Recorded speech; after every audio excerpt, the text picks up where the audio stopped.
কি বলেছে আপনাদেরকে? আমরা অ্যাকচুয়ালি বিশ্রামগঞ্জ বাজারে গতকালকে ডিসিএম সহ মাপ দিয়েছিল। মাপ দেওয়ানোর পরে প্রায় 8টা দোকান একদম ভাঙতে হয়, আর 66টা নোটিশ দেওয়া হয়েছে। এর মধ্যে উদয়পুরের লাইনে ডান দিকে স্কুল সংলগ্ন যে দোকানগুলি, এগুলির ভীষণ ক্ষতি হচ্ছে।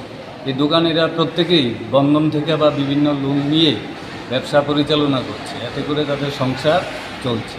তো এই জায়গায় দাঁড়িয়ে আমরা এডিএম স্যারের সঙ্গে আলোচনা করেছি, তিনি এসডিএমের সঙ্গে কথা বলেছেন এবং এসডিএম আমাদেরকে নিয়ে বসবেন। এর মধ্যে এসডিএম আমাদেরকে কবে ডেট দিবেন, এটা ডেট পেলে আমরা বাজার কমিটি সহ বাজারের অন্যান্য ব্যক্তিদেরকে নিয়েও আমরা বসে আলোচনা করে এই দোকানগুলির কথা তুলে ধরব এবং তাদের আগামী দিনে যে যারা দোকান ঘর করবেন সেই নির্দিষ্ট দিশাও দেখিয়ে দিবেন, আমাদের এডিএম স্যার বলেছেন।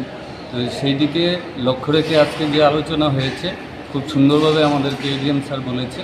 এই অর্থে আমি প্রশাসনের কাছে এবং সমস্ত নেতৃবৃন্দদের কাছেও আবেদন করব এই সমস্ত ব্যবসায়ীদের দিকে একটু নজর দেওয়ার জন্য এবং তাদের ভবিষ্যতে যাতে কোনো অসুবিধা না হয় সেদিকে মানবিক দৃষ্টিভঙ্গি রাখার জন্য আমি আবেদন করব প্রত্যেকের কাছে। ধন্যবাদ সবাই। তাহলে প্রশাসন বসবে আপনাদেরকে নিয়ে? হ্যাঁ, বলছি এসডিএম ম্যাডাম বসবে। কতজন আছে আপনাদের বাজারে ব্যবসায়ী? বাজারে যে কালকে যেটা হয়েছে 66 জনকে নোটিশ দেওয়া হয়েছে। এমনি টোটাল বাজারে ব্যবসায়ী কতজন আছে? 500। আপনি বাজার কমিটির সেক্রেটারি না? বাজার কমিটির সেক্রেটারি। আপনার নাম কি? রিটন চন্দ্র।